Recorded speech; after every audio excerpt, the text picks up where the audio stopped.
Welcome to the FEE online MDCAT preparation. This is Dr. Numan Asgar, your biology expert. So let's start today's topic, nucleic acids. Nucleic acids are the complex substances. They are polymers of units जिसको nucleotides कहा जाता है। इसका मतलब जो nucleic acids हैं वो nucleotide से बने हुए होते हैं। न्यूक्लिक एसिड्स की अब देखते हैं डिस्कवरी। फ्रेडरिक मिशन ने 1869 में न्यूक्लिक एसिड्स को डिस्कवर किया, पस सेल्स के न्यूक्लियस से और फिर स्पर्म के न्यूक्लियस से। न्यूक्लिक एसिड्स न्यूक्लियस से डिस्कवर हुए और एसिडिक इन नेचर होते हैं, सो दैट्स व्हाई इन्हें न्यूक्लिक एसिड्स कहा जाता है। टाइप्स क्या है न्यूक्लिक एसिड्स की?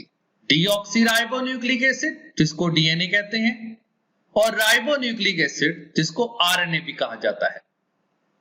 अब हम देखते हैं कि न्यूक्लिक एसिड्स के बिल्डिंग ब्लॉक्स किसको कहते हैं? न्यूक्लियोटाइड्स को। तो nucleotides are the building blocks of nucleic acids. अब न्यूक्लियोटाइड्स को समझने से पहले हमें समझना है अबाउट न्यूक्लियोसाइड्स। तो न्यूक्लियोसाइड्स दो चीजों से मिलकर बनते हैं, पेंटोज शुगर जिसमें राइबोज आती है और डीऑक्सीराइबोज आती है, जो आप कार्बोहाइड्रेट्स के टॉपिक में स्टडी कर चुके हो, प्लस नाइट्रोजीनस बेसिस जो हम इसी वीडियो में आगे चल के डिस्कस करेंगे। इन दोनों के मिलने से जो स्ट्रक्चर बनता है उसे न्यूक्लियोसाइड कहा जाता है। सो अब हम ऑब्जर्व करेंगे कि न्यूक्लियोटाइड्स किन चीजों से मिलकर बनता है। सो इसमें आप गौर से देखिएगा कि जब हमने न्यूक्लियोसाइड को डिस्कस किया था तब हमने ये डिस्कस किया था कि पेंटोज शुगर और नाइट्रोजीनस बेसिस मिलकर न्यूक्लियोसाइड बनाते हैं। जब पेंटोज शुगर, नाइट्रोजीनस बेसिस और फॉस्फोरिक एसिड ये तीनों चीजें जब अटैच हो जाएंगी डिफरेंट कार्बन नंबर्स पे तो उसे हम न्यूक्लियोटाइड का नाम देते हैं। तो इसका मतलब हम ये भी कह सकते हैं कि न्यूक्लियोसाइड के स्ट्रक्चर के साथ जब फॉस्फोरिक एसिड या फॉस्फेट ग्रुप अटैच हो जाएगा तो उसे न्यूक्लियोटाइड कहा जाता है। अब न्यूक्लियोटाइड्स को कंप्लीटली अंडरस्टैंड करने के लिए हम सबसे पहले पेंटोज शुगर को स्टडी करते हैं। तो पेंटोज शुगर दो तरह की होती हैं, ribose and deoxyribose. Ribose present होती है आरएनए में यानी कि राइबोन्यूक्लिक एसिड में, और जो डीऑक्सीराइबोज है वो डीएनए में प्रेजेंट होती है यानी कि डीऑक्सीराइबोन्यूक्लिक एसिड्स। सेकेंड डिफरेंस है कि it is a monosaccharide with 5 carbon atoms. Deoxyribose is a monosaccharide with 5 carbon atoms but 1 oxygen removed from carbon number 2 of ribose.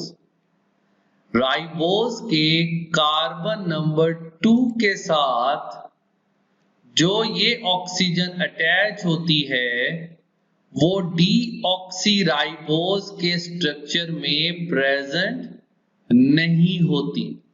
इस डायग्राम से आप इसको कीनली देख सकते हो कि जो oxygen carbon number 2 of ribose में प्रेजेंट है वो कार्बन नंबर 2 ऑफ डीऑक्सीराइबोज में प्रेजेंट नहीं है। इसीलिए जो राइबोज का केमिकल फॉर्मूला है दैट इज C5H10O5, जबकि डीऑक्सीराइबोज का जो केमिकल फॉर्मूला है that is C5H10O4, 1 oxygen less than that of ribose। Nitrogenous basis, जैसे नाम से समझ आ रही है कि ऐसी बेसिस जिसमें नाइट्रोजन प्रेजेंट होगी। इसकी टाइप्स देखते हैं, स्ट्रेट चेन होती है या रिंग्ड होती है। स्ट्रेट चेन में आते हैं कोलिन, इथेनॉलामीन एंड सेरीन। रिंग में आते हैं सिंगल रिंग जिसको पायरिमिडीन भी कहा जाता है, और डबल रिंग जिनको प्यूरीन्स भी कहा जाता है। पायरिमिडीन में आते हैं साइटोसिन, यूरासिल, थायमीन, और डबल रिंग में आते हैं गुआनिन एंड एडेनिन। जो टाइप ऑफ बेसिस हैं उसको एक कोड से याद रख लें, तो पायरिमिडीन को हम एक कोड दे सकते हैं CUT कट, यानी कि C for cytosine, U for uracil, T for thymine. तो आपकी आसानी के लिए आपको एक कोड बता दिया ताकि आप कंफ्यूज ना हो सके। तो अब हम प्यूरीन और पायरिमिडीन का डिफरेंस देखते हैं।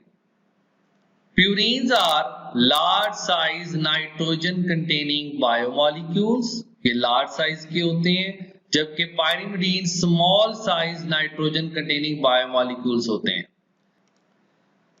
सो ऑब्जर्व कीजिएगा इस डायग्राम में कि जो प्यूरीन है वो 9 मेंबर्ड है। यू कैन सी 1 2 3 4 5 6 7 8 9, और ये डबल रिंग है, जबकि जो पायरिमिडीन्स हैं वो 6 मेंबर्ड हैं और सिंगल रिंग हैं। 1 2 3 4 5 6।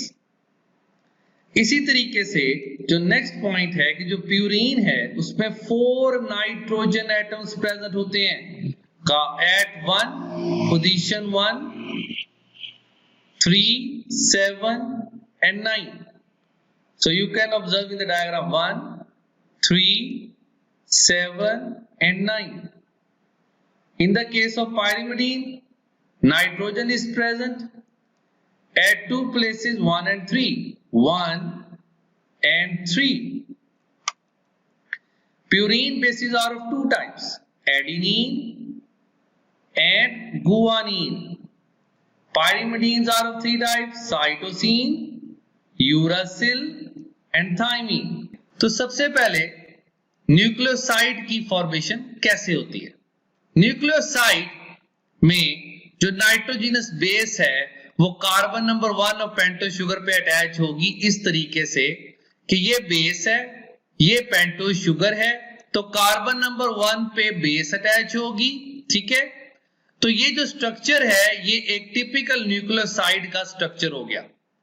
अब इसमें एग्जांपल लेते हैं हम, जैसे एडेनिन एक बेस है, वो राइबोज के साथ मिलेगा तो स्ट्रक्चर को क्या कहेंगे हम, adenosine. Same is the case with nucleotide. Nucleotide में क्या होता है कि फॉस्फोरिक एसिड एस्टर लिंकेज बनाएगा OH group of carbon number 5 of the pentose sugar के साथ। ये भी हम डायग्राम के थ्रू इसको ऑब्जर्व करेंगे। इससे न्यूक्लियोटाइड की फॉर्मेशन होगी। इसकी एग्जांपल देखते हैं, एडिनोसिन जब फॉस्फोरिक एसिड के साथ मिलेगा तो उसे हम कहेंगे एडिनोसिन मोनोफॉस्फेट। अब देखते हैं कैसे। अब इस डायग्राम में कीनली ऑब्जर्व करना है आपने कि ये फॉस्फोरिक एसिड है, that one is the pentose sugar. Pentose sugar में कार्बन नंबर 5 के साथ जो OH अटैच है, ये OH और इस फॉस्फोरिक एसिड का हाइड्रोजन, ये दोनों कंबाइन करेंगे, वाटर की फॉर्मेशन होगी, ठीक है। और इसी तरीके से जो ये बेस अटैच होती है कार्बन नंबर 1 पे, इसमें पेंटोस शुगर के कार्बन नंबर 1 का OH और बेस का जो नाइट्रोजन के साथ हाइड्रोजन प्रेजेंट होती है, ये दोनों रिएक्ट करेंगे और वाटर की फॉर्मेशन होगी। ये वाटर रिलीज होगा और बॉन्ड फॉर्मेशन हो जाएगी, जो यहां पे आप ऑब्जर्व कर सकते हो। इस बॉन्ड को फिर फॉस्फोएस्टर लिंकेज कहते हैं। जब ये बॉन्ड दो तरफ को फॉर्म होगी तो उसको फॉस्फोडाइएस्टर लिंकेज कहेंगे, जो हम आगे चल के स्टडी करते हैं। अब ये जो स्ट्रक्चर बना, ये एक न्यूक्लियोटाइड का स्ट्रक्चर है जिसमें फॉस्फेट ग्रुप भी अटैच हो चुका है। नेक्स्ट देखते हैं एटीपी का स्ट्रक्चर, एडिनोसिन ट्राइफॉस्फेट। अब अगर ये बेस अटैच है कार्बन नंबर 1 पे और ये कार्बन नंबर 5 पे फॉस्फेट ग्रुप अटैच है, अगर एक फॉस्फेट ग्रुप अटैच होगा तो उसे हम मोनोफॉस्फेट कहेंगे, 2 फॉस्फेट ग्रुप अटैच होंगे तो उसे हम डाइफॉस्फेट कहेंगे, और अगर 3 फॉस्फेट ग्रुप अटैच होंगे तो उसे हम ट्राइफॉस्फेट कहेंगे। तो ये बहुत इंपॉर्टेंट है एटीपी का स्ट्रक्चर, ये शॉर्ट क्वेश्चन में भी आता है, तो आपने इसको इसी तरीके से याद कर लेना है। नेक्स्ट देखते हैं फॉस्फोडाइएस्टर लिंकेज कैसे बनती है। अब ये जो न्यूक्लियोटाइड्स होते हैं ना, ये एक दूसरे के साथ जब अटैच होते हैं, जब दो न्यूक्लियोटाइड या दो से ज्यादा न्यूक्लियोटाइड एक दूसरे के साथ अटैच होंगे तो फॉस्फोडाइएस्टर लिंकेज बनेगी और उस पूरी चेन को हम पॉलीन्यूक्लियोटाइड चेन कहते हैं। ये है पॉलीन्यूक्लियोटाइड चेन, जिसमें आप ऑब्जर्व कर सकते हो कि ये एक पेंटोज शुगर है, that one is second, that one third, that one is fourth. अब इसमें ये फॉस्फेट ग्रुप अटैच जो कि फ्री है। इस पेंटोज शुगर को देखें तो ये फॉस्फेट ग्रुप अटैच, उसके साथ पेंटोज शुगर का कार्बन नंबर 3 भी अटैच हो जाता है, तो इसको हम फॉस्फोडाइएस्टर लिंकेज कहते हैं। अब इसको इस तरीके से भी अंडरस्टैंड करते हैं कि अगर दो न्यूक्लियोटाइड्स हों तो उसे डाई न्यूक्लियोटाइड्स कहेंगे। जैसे ये एग्जांपल है आपके सामने एक निकोटिनामाइड एडेनिन डाई न्यूक्लियोटाइड, जो कि एक कोएंजाइम है और वेरियस मेटाबॉलिक रिएक्शंस में अपना रोल प्ले करता है। ये निकोटिनामाइड जो है दैट इज ए विटामिन जो यहाँ पे अटैच है और इस राइबोज के साथ, ठीक है। अब ये फॉस्फेट ग्रुप अटैच है एक दूसरे के साथ, ये the whole one is the adenosine और ये है निकोटिनामाइड जो कि इस राइबोज के साथ अटैच हुआ हुआ है, तो ये स्ट्रक्चर बना निकोटिनामाइड एडेनिन डाई न्यूक्लियोटाइड, यानी कि जिसमें दो न्यूक्लियोटाइड प्रेजेंट होंगे। नेक्स्ट देखते हैं अबाउट डीएन, डीऑक्सीराइबोन्यूक्लिक एसिड। तो सबसे पहले डीऑक्सीराइबोन्यूक्लिक एसिड्स क्या होते हैं? हेरिडिटरी मटेरियल हैं जो कंट्रोल करते हैं properties and potential activities of the cell. Nucleotides DNA में कौन कौन से प्रेजेंट होते हैं? D adenosine monophosphate, D guanosine monophosphate, D cytidine monophosphate, D thymidine monophosphate. अब इन नेम्स में हम इसको इस तरीके से देखें कि एडिनोसिन है और यहां पे साइटिडीन है। एडिनोसिन INE का वर्ड एंड पे आया तो इसका मतलब है दीज आर दी प्यूरिन्स, और यहां पे DINE का वर्ड एंड पे आया तो इसका मतलब है दीज आर दी पायरिमिडीन्स। अब डी का वर्ड इसलिए यूज हुआ यहां पे क्योंकि ये डीऑक्सीराइबोज शुगर इसमें प्रेजेंट होती है, और इसी तरीके से ये इसके कोड्स हैं DAMP, DGMP, DCMP and DTMP। अब देखते हैं कि इनके स्ट्रक्चर्स क्या हैं। ये आप ऑब्जर्व कर सकते हो यहाँ पे, that one is D adenosine monophosphate, that one is D guanosine monophosphate, that one is D thymidine monophosphate and that one is D cytidine monophosphate. Next देखेंगे कि कंट्रीब्यूशन क्या है एरविन शरगाफ की। एरविन शरगाफ ने यह कहा था कि एडेनिन और थाइमिन की इक्वल रेशियो होती है और इसी तरीके से साइटोसिन और गुआनिन की भी इक्वल रेशियो होती है। अब आपकी बुक में एक टेबल दिया गया है जिसमें आप कीनली ऑब्जर्व कर सकते हो कि अगर ये मैन के अंदर एडेनिन 30.9 है तो थाइमिन 29.4 है, तो they are almost equal in ratio. इसी तरीके से शीप में 29.3 एडेनिन है तो थाइमिन 28.3 है। वीट के अंदर अगर हम गुआनिन को ऑब्जर्व करें 22.7 तो साइटोसिन इज 22.8। यीस्ट के अंदर अगर हम गुआनिन को ऑब्जर्व करें 18.7 तो cytosine 17.1। Next is the contribution of Maurice Wilkins and Rosalind Franklin. इन्होंने एक्सरे डिफ्रैक्शन एनालिसिस दिया था और जिसके बाद ये फाइंड आउट किया था कि जो डीएनए है उसका जो स्ट्रक्चर है वो डबल हेलिकल स्ट्रक्चर होता है। So now we will study about Watson and Crick model of DNA. Watson and Crick ने डीएनए का स्केल मॉडल पेश किया था जो कि यहाँ पे आपको डायग्राम में नजर आ रहा है। So according to Watson and Crick model of DNA is made of two polynucleotide chains or strands. So इस डायग्राम में आप ऑब्जर्व कर सकते हो एक polynucleotide chain ये है and the second polynucleotide chain is this one. So this chain is labeled as 3 bar to 5 bar and this chain as 5 bar to 3 bar. 3 bar means कि यहाँ पे carbon number 3 of pentose sugar is free to attach with other nucleotides. And 5 bar means कि 5 carbon पे जो phosphate group है वो free है और न्यूक्लियोटाइड के साथ अटैच होने के लिए। ये जो दो स्ट्रैंड्स हैं ये इस तरीके से क्वाइल हुए होते हैं जैसे कि एक डबल हेलिकल स्ट्रक्चर होता है। दो स्ट्रैंड्स एंटी पैरेलल हैं, जैसे डिस्कस हुआ कि ये 3 to 5 बार है, वो 5 to 3 बार है। देन बेस पेयर्स होते हैं एक टर्न में जिसकी मेजरमेंट है 34 एंगस्ट्रॉम यूनिट, जिसको हम 3.4 नैनोमीटर भी कह सकते हैं। ये जो स्ट्रैंड होता है पॉलीन्यूक्लियोटाइड, जो ये एक स्ट्रैंड है, इस स्ट्रैंड के अंदर प्रेजेंट होगी शुगर और फॉस्फेट, इसलिए शुगर और फॉस्फेट को बैकबोन ऑफ द डीएनए कहा जाता है। नेक्स्ट देखते हैं कि according to Watson and Crick model, adenine is always opposite to thymine and guanine is always opposite to cytosine. दो चेन्स जो है ये हाइड्रोजन बॉन्डिंग से एक दूसरे के साथ अटैच होते हैं।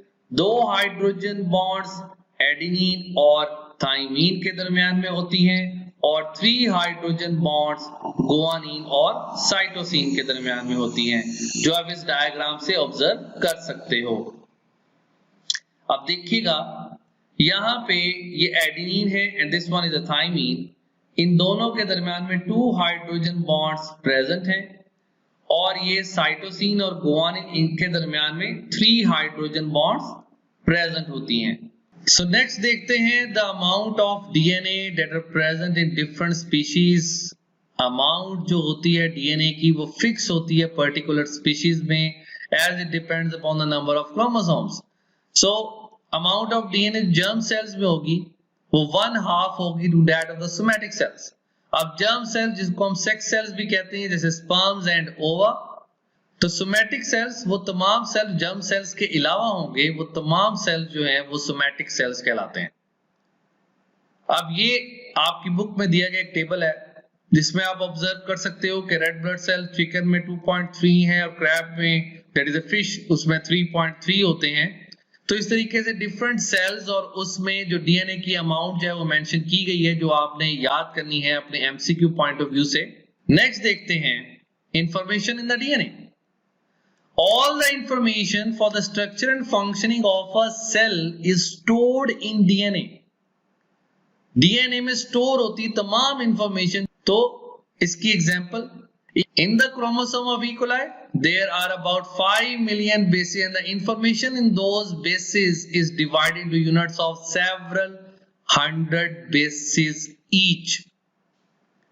तो बहुत सारी बेसिस मिलती है तो एक इंफॉर्मेशन बनती है और इस यूनिट को हम जीन कहते हैं, जो कि यूनिट ऑफ बायोलॉजिकल इनहेरिटेंस भी कहलाता है। अब ई कोलाई के जीनोम में 46,39,221 बेस पेयर्स होते हैं जो कि कोड करते हैं फॉर एटलीस्ट 4,288 प्रोटीन्स। ये एमसीक्यू पॉइंट ऑफ व्यू से बहुत जरूरी है।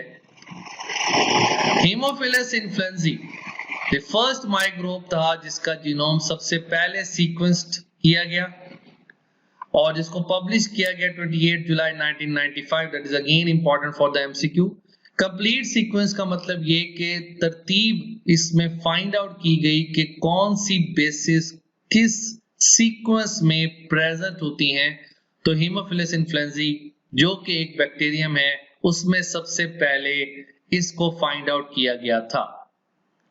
अब हम आपके नॉलेज को चेक करेंगे All are single ring nitrogenous bases except options are cytosine, adenine, thymine, uracil.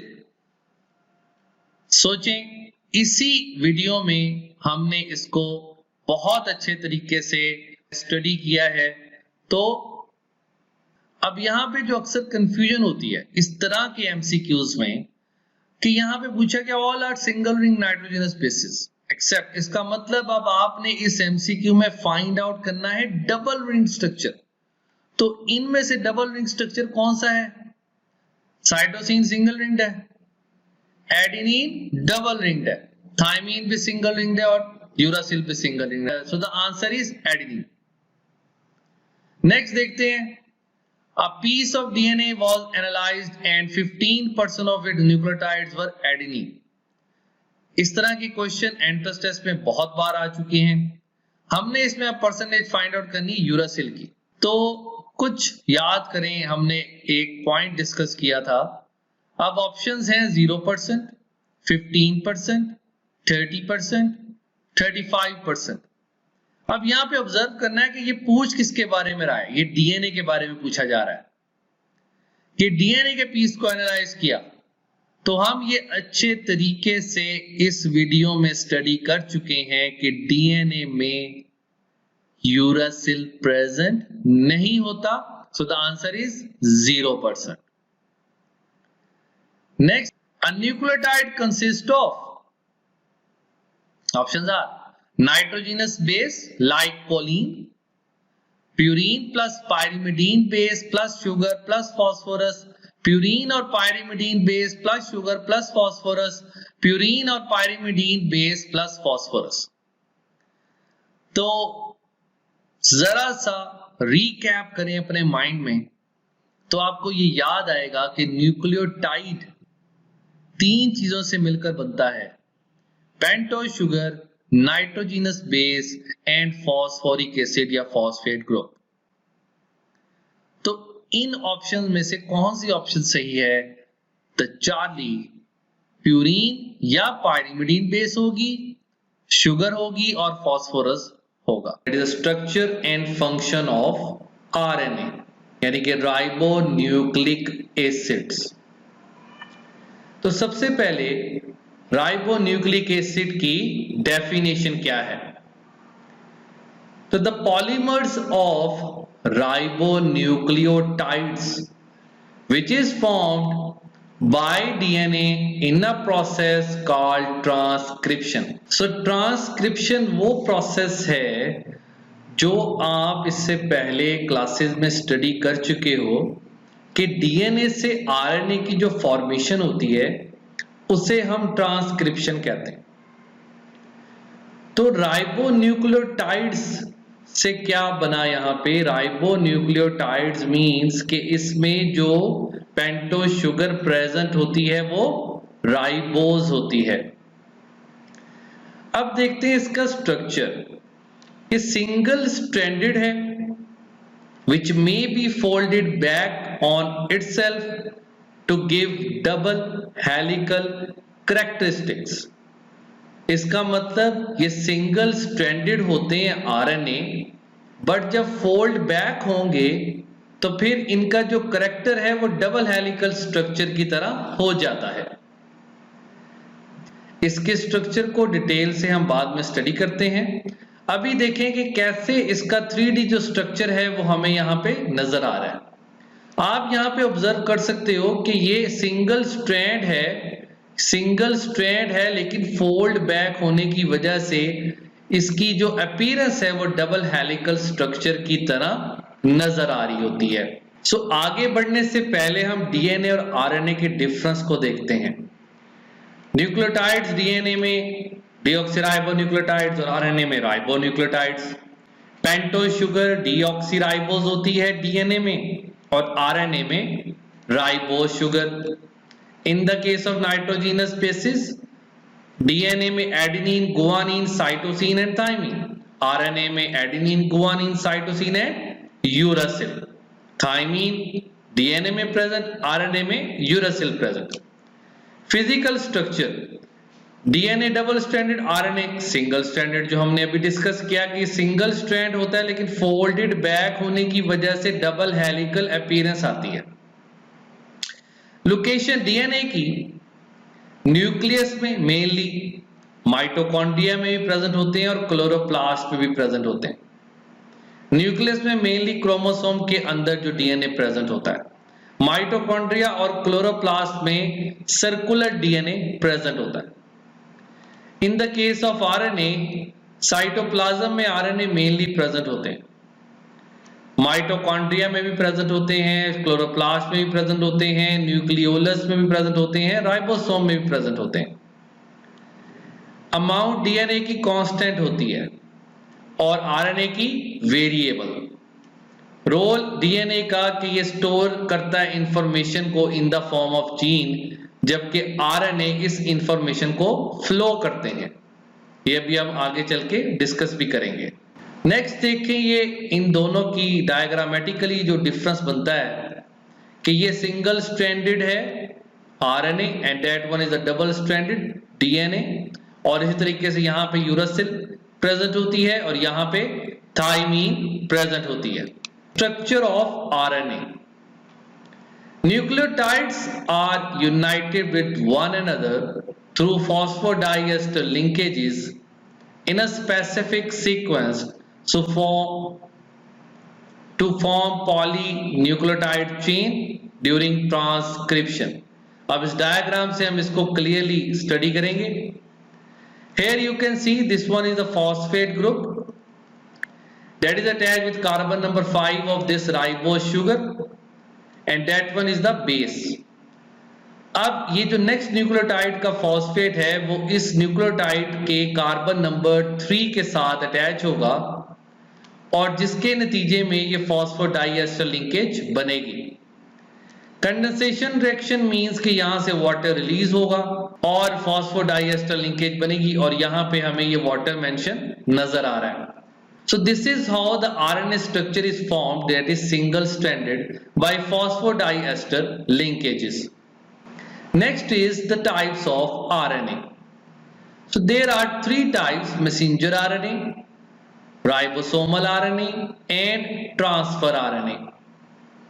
अब ये जो तीनों RNAs हैं इनकी जो फॉर्मेशन है that is from DNA in the nucleus, और उसके बाद ये साइटोप्लाज्म में आ जाते हैं और अपना स्पेसिफिक फंक्शन परफॉर्म करते हैं। इन तीनों आरएनएस का जो स्ट्रक्चर है वो यहां से आप देख सकते हो कि that one is the messenger RNA, that one is the ribosomal RNA जो राइबोसोम के अंदर प्रेजेंट होता है, and that one is the transfer RNA। अब ये तीनों आरएनएस कैसे फंक्शन परफॉर्म करते हैं ये अब हम देखेंगे। सो डियर स्टूडेंट्स, ये एक स्केच है जिसके थ्रू हम अंडरस्टैंड करेंगे कि ट्रांसक्रिप्शन और ट्रांसलेशन का जो प्रोसेस है वो कैसे होता है, और इससे हमें ये माइनर सी अंडरस्टैंडिंग आएगी कि जो 3 टाइप्स ऑफ आरएनएज हैं वो कैसे वर्क करते हैं। तो जैसे कि अभी तक हम स्टडी कर चुके हैं कि ये जो तीनों टाइप्स हैं आरएनए की, messenger RNA, transfer RNA, ribosomal RNA, ये तीनों डीएनए से फॉर्म होते हैं। हम इनका एक फंक्शन यहाँ पे डिस्कस करने जा रहे हैं।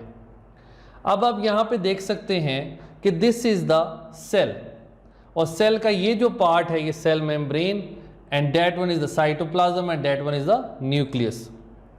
अब न्यूक्लियस के अंदर जो क्रोमोसोम होता है, क्रोमोसोम के अंदर डीएनए प्रेजेंट होता है। ये डबल हेलिकल स्ट्रक्चर है। डीएनए से आरएनए की फॉर्मेशन होगी, दैट इज ट्रांसक्रिप्शन प्रोसेस। अब यहाँ पे हमने आरएनए जो कि न्यूक्लियस के अंदर फॉर्म होता है और उसी के अंदर रिमेन रहता है स्टार्ट में, that is the messenger RNA. उसके बाद ये messenger RNA in nuclear port से बाहर आके राइबोसोम्स पे जाएगा, जहाँ पे प्रेजेंट होता है राइबोसोमल आरएनए। ये राइबोसोमल आरएनए मैसेंजर आरएनए के ऊपर जो कोड्स प्रेजेंट होंगे जो इसको डीएनए से मिले हैं, ये जो कोड्स हैं इसको रीड करेगा ये राइबोसोमल आरएनए, और उसके बाद मैसेज कन्वे होगा to that transfer RNA. Transfer RNA के ऊपर ये अमाइनो एसिड प्रेजेंट होता है। वो अमाइनो एसिड जो डीएनए के ऊपर जो कोड्स प्रेजेंट थे उसमें मेंशन था कि इस अमाइनो एसिड को इस सीक्वेंस में अटैच होना है। तो ये जो ट्रांसफर आरएनए है ये अमाइनो एसिड लेकर राइबोसोम में एंटर होगा और वहाँ पे अपने अंदर मौजूद जो कोड्स होंगे जिनको एंटीकोडॉन कहा जाता है, यानी कि उन कोड्स के ऑपोजिट जो मैसेंजर आरएनए पे प्रेजेंट हैं उसके ऑपोजिट यहाँ पे एंटीकोडॉन्स होंगे, वो उन कोड्स के साथ ये अटैच करता जाएगा, जिसके बाद amino acids different amino acid attach होते जाएंगे और प्रोटीन की फॉर्मेशन होती जाएगी। ये जो डिटेल प्रोसेस है, अब इस प्रोसेस को जो फॉर्मेशन होगी उसके बाद प्रोटीन की जो फॉर्मेशन हुई, अब suppose that one is the protein और ये एक पॉलीपेप्टाइड चेन है, तो इस प्रोसेस को हम ट्रांसलेशन कहते हैं। ट्रांसलेशन क्यों कहते हैं? क्योंकि जो कोड्स आरएनए पे प्रेजेंट थे मैसेंजर आरएनए पे, उसको ट्रांसलेट करके प्रोटीन बना दी गई, तो डेट्स वाई इसको ट्रांसलेशन का प्रोसेस कहते हैं। ये दोनों प्रोसेसेस आप डिटेल से अपनी नेक्स्ट क्लासेस में स्टडी करेंगे। यहाँ पे एक स्केच के थ्रू आपको समझा दिया गया कि इन तीनों जो आरएनएज हैं उनका मेन फंक्शन क्या है। इसका फंक्शन है कोड्स को रिसीव करना, इसका फंक्शन है उन कोड्स को रीड करना, और इसका फंक्शन है उन अमाइनो एसिड्स को पिक करके इस जगह पे लेकर आना राइबोसोम पे, ताकि प्रोटीन की फॉर्मेशन हो सके। सबसे पहले मैसेंजर आरएनए के कैरेक्टरिस्टिक्स को देखते हैं। The type of RNA which takes the genetic message from the nucleus to the ribosome in the cytoplasm to form particular proteins। जो हमने इससे पहले अभी डिस्कस किया कि जेनेटिक मैसेज जो कोड की फॉर्म में होता है, न्यूक्लियस यानी कि डीएनए से ये मैसेज राइबोसोम पे जाता है जहां पे पर्टिकुलर प्रोटीन की फॉर्मेशन होती है। इसको एक्सप्लेन कुछ इस तरीके से कर सकते हैं हम कि जेनेटिक इंफॉर्मेशन को डीएनए से कैरी करेगा, राइबोसोम पे लेके जाएगा, जहां पे अमाइनो एसिड अरेंज होंगे उस इंफॉर्मेशन के अकॉर्डिंगली जो मैसेंजर आरएनए से राइबोसोम को मिली है, और उसके बाद स्पेसिफिक प्रोटीन की फॉर्मेशन होगी। नेक्स्ट कैरेक्टरिस्टिक देखते हैं मैसेंजर आरएनए के कि मैसेंजर आरएनए सिंगल स्ट्रैंड है और वेरिएबल लेंथ के होते हैं। Its length depends upon the size of the gene, कि जो जीन का साइज है क्या होगा और प्रोटीन का साइज क्या होगा जिसका मैसेज इस आरएनए में कोड की फॉर्म में आ चुका है डीएनए से। सो that is very much important कि एक जो मैसेंजर आरएनए है उसका जो साइज है, उसकी जो लेंथ है, वो जीन के साइज और प्रोटीन के साइज पे डिपेंड करेगी। तो एक एग्जांपल के थ्रू हम इसको कंसिडर करते हैं। जैसे अगर एक प्रोटीन मॉलिक्यूल में 1000 अमाइनो एसिड्स हैं, 1000 अमाइनो एसिड्स हैं, तो उसका जो मैसेंजर आरएनए की लेंथ क्या होगी? 3000 न्यूक्लियोटाइड्स। अब ऐसा क्यों होगा? क्योंकि एक अमाइनो एसिड का जो कोड होता है वो 3 न्यूक्लियोटाइड्स पे बेस करता है। तो ऑब्वियसली अगर 1000 अमाइनो एसिड्स होंगे तो लेंथ 3000 न्यूक्लियोटाइड्स पे चली जाएगी।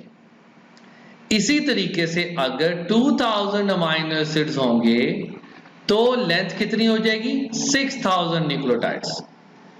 अब इन मैसेंजर आरएनए जो होते हैं ये 3 to 4% of the total RNA in the cell present होते हैं।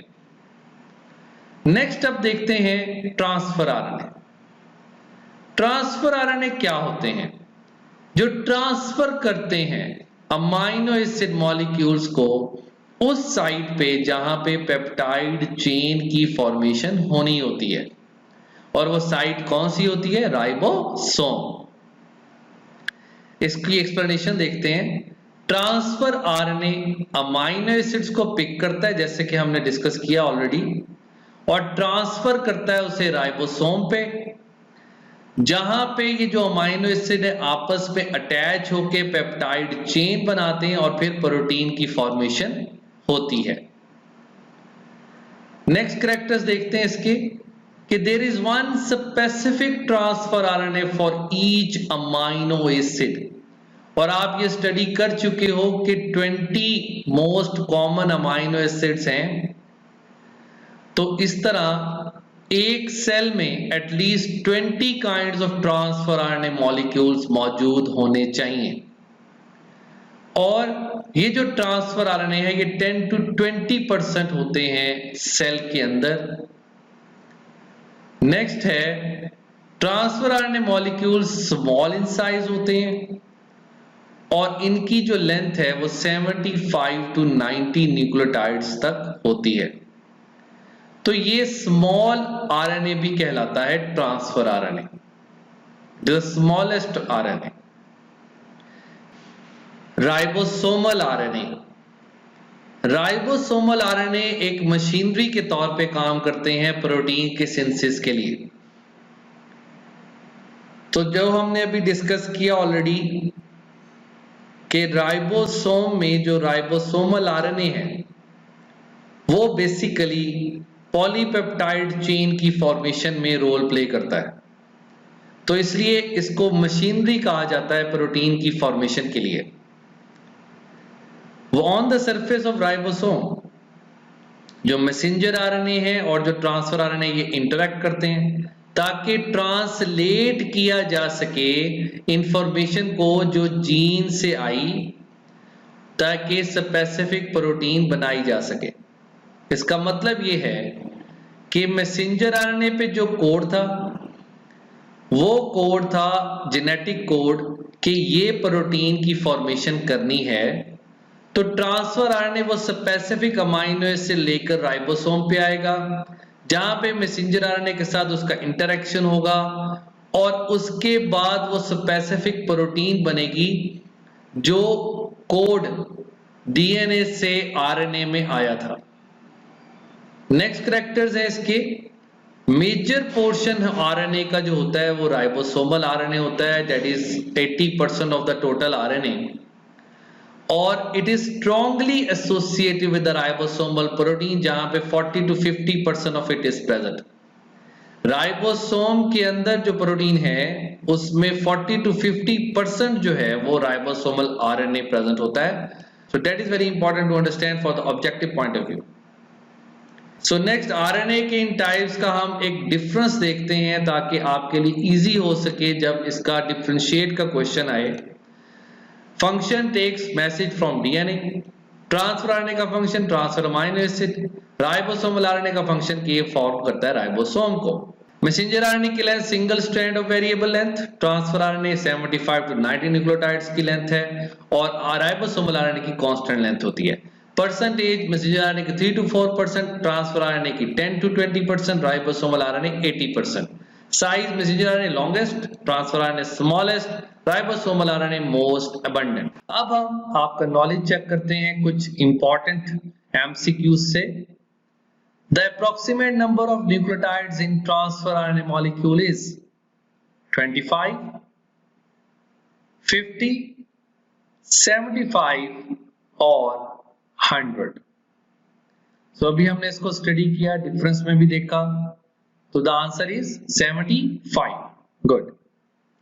Next is in every cell the number of transfer RNA molecule is at least 10, 20, 30 or 40. So the answer is 20. Thank you and Allah Hafiz.